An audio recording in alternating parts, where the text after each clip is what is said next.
Meu nome é André Maceno, eu sou pós-doutorando associado da Universidade de Zurique e professor de literatura brasileira da Universidade de São Galo. O título da apresentação é Helioticica, Subterrânea e Materialidade.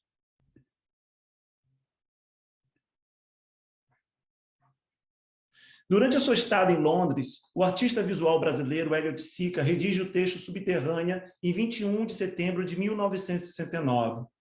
A experiência com a contracultura londrina traria para o Oiticica um posicionamento reflexivo, pois o artista jamais se mostraria estritamente afiliado a quaisquer modelos contraculturais já estabelecidos, preferindo trilhar o seu próprio caminho.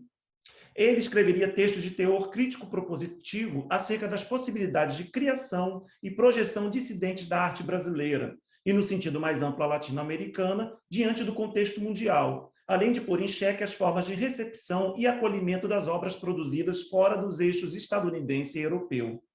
Neste período, surgiria o termo subterrânea, que seria constantemente revisto e reformulado por Hélio Oiticica nos anos subsequentes, conferindo-lhe novas perspectivas e agregando-lhe novas estratégias.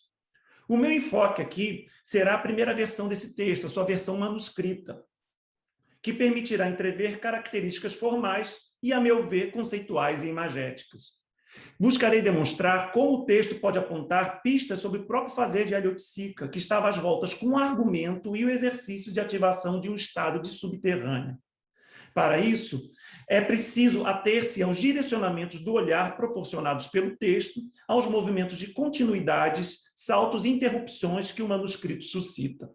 Buscarei, então, traçar possíveis roteiros de leitura de subterrânea, desprendendo de sua materialidade textual indagações sobre o processo criativo e o campo representacional suscitado pelo próprio texto. No primeiro contato com o texto, o olhar é atraído para a palavra subterrânea, de tamanho bem maior do que a fonte restante do texto e escrita em maiúsculas, ocupando completamente a extremidade superior da página. Mais do que seu título, o vocabulário materializa espacialmente as imagens de um vetor verticalizado, de um movimento de baixo para cima e de compulsão da superfície. Na margem esquerda, e logo abaixo do título, encontra-se um cabeçalho com o nome da cidade em Londres grafado acima do próprio nome do artista, na margem direita, e que está, então, a escrita do texto, seguida abaixo pelo sobrenome de Hélio. É assim que se encontra. Londres, Hélio, 21 de setembro de 1979, Oiticica. De acordo com a disposição espacial, pode-se vislumbrar dois pares de informações, cada um composto por um elemento superior e inferior, como eu já sinalizei aqui com vermelho, Londres, Hélio e 21 de setembro de 1969, Oiticica. Isso parece anunciar a tensão espacial simbólica que atravessará o texto, quando Oiticica passa a empregar os prefixos super e sub para criar um jogo de espacialidades com os binômios norte e sul, inferior, superior, alto e baixo, para então inverter os sinais de valor comumente atribuídos a tais pares. Entrevejo nesta disposição visual do cabeçalho uma materialização de uma dinâmica de poder que aí é criticada por Oiticica, onde o nome da cidade de Londres e a data mantêm-se como imperativos relacionados ao prefixo super, ao pretenso norte que se encontra na superfície do visível, enquanto o nome completo do artista permanece na esfera do sub, do abaixo, como marca da alteridade e de suposta subalternidade perante o ponto de vista de um norte cêntrico, eurocêntrico. Esta dinâmica convencional entre super e sub será, no entanto, invertida no miolo textual, como veremos mais adiante. Ainda na margem superior da página, e ocupando quase um terço do seu tamanho total, encontra-se aqui uma série de pontilhados que formam imagens circulares envolvendo o cabeçalho do texto. Os pontilhados parecem ter sido desenhados posteriormente à criação do cabeçalho, o que se presume pela maneira cuidadosa que eles circulam a data, o nome da cidade e o do artista. Há ainda uma outra série de pontos dispostos lado a lado e no meio do cabeçalho e das imagens circulares, insinuando 5 linhas horizontais. No sentido figurativo, os pontilhados aglomerados em forma circular parecem evocar uma nebulosa. Essa leitura é corroborada pelo imaginário astronômico que perpassa o texto, como as referências à Terra, à Lua, à poeira lunar e à figura do astronauta. Ademais, o ano da escrita de Subterrânea seria o mesmo da chegada do homem à superfície lunar, efetuada no dia 20 de julho de 1969. Deve-se recordar como este feito e seus preparativos impactaram o campo cultural daqueles anos. Deixando o olhar passar pela ilustração e do cabeçalho para a escrita propriamente dita, o leitor depara-se com as duas linhas emblemáticas da abertura do texto, com a primeira totalmente grafada em maiúsculas.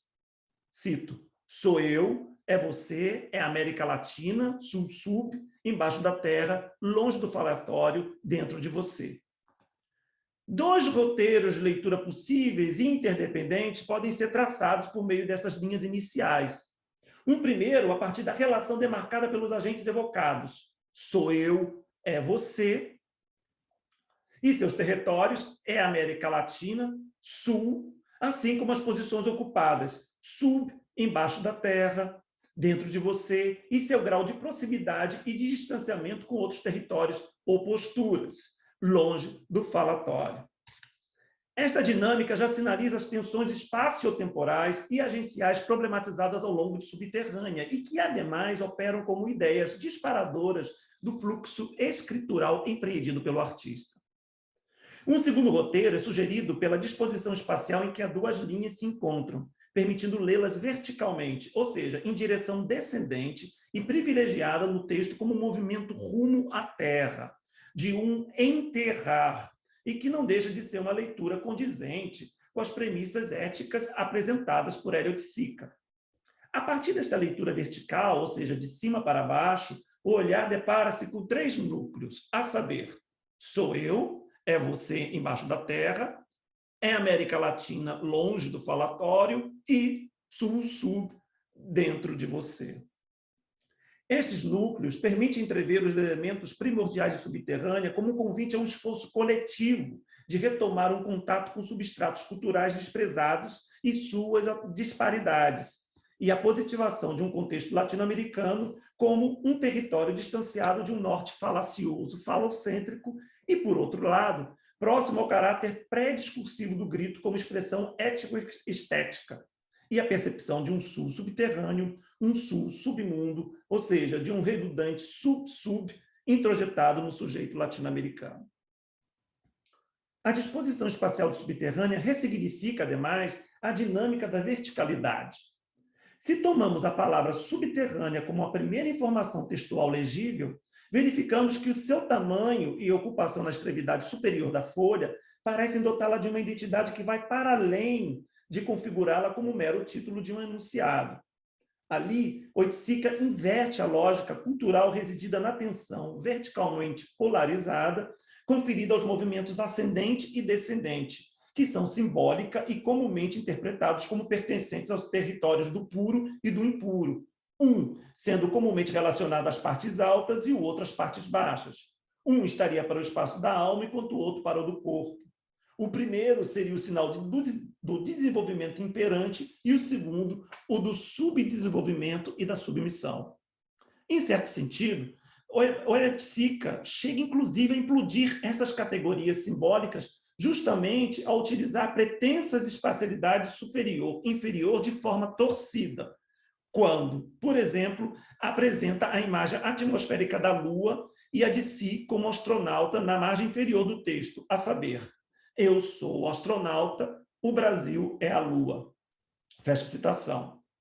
A lógica valorativa dada àqueles polos é invertida quando o termo subterrânea é inserido acima do cabeçalho, ao mesmo tempo que marca o movimento ascendente como não necessariamente relacionado às ideias de pureza e essência convencionalmente associadas a tal espacialidade.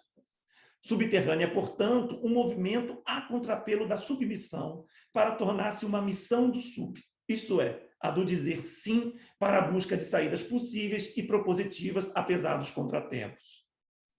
Um outro aspecto relevante subterrâneo é o jogo de endereçamento em que a produção artística brasileira é vislumbrada como projetada para o mundo, enquanto aspectos do contexto cultural estrangeiro, mas especialmente o uso da contracultura, estariam direcionando-se rumo ao Brasil e a toda a América Latina. Ao mesmo tempo que, cito, Tropicália é o grito do Brasil para o mundo, existe o movimento da, cito, subterrânea do mundo para o Brasil. No meio desta dinâmica, o texto de Oiticica enfatiza a importância do reconhecimento do lugar em que se encontra e de onde parte o discurso artístico, apesar deste fator não ser visto de forma isolada e tampouco encarado como estritamente determinante para a caracterização de subterrânea. Um esclarecimento posterior de Oiticica reforça os aspectos apontados subterrânea. Cito: subterrânea é uma condição, assim como estar aqui não pode ser o mesmo que estar lá. As posições são radicalmente diferentes. Estar na América Latina e dentro de um contexto não quer dizer que toda atividade implícita nisso seja subterrânea, pelo contrário. Ou que vale dizer, toda atividade importante como criação, se bem que o problema não se resuma nisso, existe como que enterrada ou se manifesta sob a indiferença da chamada cultura brasileira. Fecha citação. Subterrânea demarca um percurso descendente e de um revirar-se sobre si mesmo, um movimento simultâneo de baixo para dentro, rumo a um território que não se encontra em visibilidade, como explicita a passagem, longe dos olhos, perto do coração ou da cor da ação, debaixo da terra como rato de si mesmo. Rato é o que somos, símbolo, flama, enterremos-nos vivos, desapareçamos, sejamos o não do não. Fecha citação. O trecho citado encontra-se quase no final do texto, no pé da página, reforçando a imagem espacial de um retorno físico ao plano do solo. Contudo, essas linhas antecipam a última parte da escrita, quando uma imagem astronômica é evocada, e cito novamente, de uma maneira mais estendida, um trecho que eu já falei anteriormente. Eu sou o astronauta, o Brasil a lua, cuja poeira mostrar-se-á ao mundo sub-lixo. Fecha citação. Retorna-se, portanto, a ideia do impulsionamento da subterrânea à superfície, do movimento ascendente do sub ao super, e que, curiosamente, se dá a ver por suas partículas, como sugere a evocação à poeira da lua. A performance de Hélio, disfarçado de astronauta, portanto, poria em movimento as partículas de um Brasil lunar para o mundo, afastando da imagem ensolarada ou de suposta completa visibilidade que tentam lhe conferir. É a esfera do jogo performativo, seja como astronauta pisando o solo do satélite ou como um rato debaixo da terra, que auxilia a percorrer o trajeto subterrâneo. Em subterrânea, há uma profusão também de setas, de 2 pontos e travessões que proporcionam uma experiência rítmica ambivalente, pois tais sinais gráficos, e ortográficos, são ao mesmo tempo ênfase e interrupção da fruição textual e do movimento associativo. De forma análoga à nuvem de pontilhados desenhados na parte superior da folha, as palavras são partículas de uma nebulosa textual, que, em certos trechos, é formada por um vocabulário repleto de cadência rítmica, por sua vez derivada de um jogo associativo e rítmico às palavras, produzindo assim uma espécie de eco rítmico, como a seguinte passagem pode comprovar, que cito agora. Sejamos o não do não, o nó omitivo, a não omissão, cré-omissão, missa-missão, ou então, cito, longe dos olhos, perto do coração ou da cor da ação. Fecha citação. Um último aspecto, contudo primordial e que ainda não foi aqui contemplado pela minha fala, é o emprego do termo subterrâneo no texto de Oiticica e suas implicações conceituais no contexto cultural do período. O emprego da palavra subterrânea e de forma substantivada resulta da recusa de Oiticica ao uso do termo underground, que antes era usado pelo artista em textos como Long Documento, por exemplo, escrito meses antes de Subterrânea. A escolha pela tradução é justificada por uma parte entre parênteses no texto e que ressalta que o termo, nas palavras de Oiticica, é difícil demais para o brasileiro. Entretanto, o termo underground não era desconhecido no âmbito cultural brasileiro, pelo menos nos setores alternativos da intelectualidade da imprensa. Um exemplo é a estreia da coluna Underground de Luiz Carlos Maciel no Pasquim, na coluna, Maciel desenvolvia reflexões acerca de acontecimentos e ideias relacionadas à contracultura internacional, além de reproduzir textos e trechos de matérias alheias. É ali, por exemplo, que Subterrânea seria publicada pela primeira vez, na edição que foi às bancas na semana de 7 a 13 de outubro de 1970. Aqui a gente tem uma versão publicada. Ademais, a troca do termo underground por subterrânea não é uma mera substituição terminológica ou tampouco uma tradução mais palatável, pois Oiticica, como veremos, rasura o termo ao substituir o E da penúltima sílaba pelo I. Na versão manuscrita, o artista faz esta correção 2 vezes, enquanto que na versão impressa, tal movimento de rasura é apagado. O erro deliberado pode ser considerado uma evocação gráfica da oralidade, onde o E da penúltima sílaba é recorrentemente pronunciada como I, no linguajar coloquial brasileiro. A troca vocálica reforça o propósito do artista de descolar o vocábulo de seu uso rotineiro, para com isso sugerir a nomeação de um lugar, segundo as palavras de Paula Braga. Ou, ao meu ver, marcá-lo como termo propositivo de novas práticas artísticas e de modos dissidentes de contrapor-se ao mundo da arte oficializada.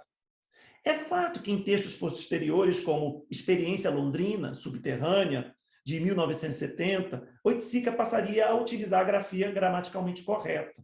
Entretanto, o erro proposital adotado em Subterrânea demarca uma distinção terminológica.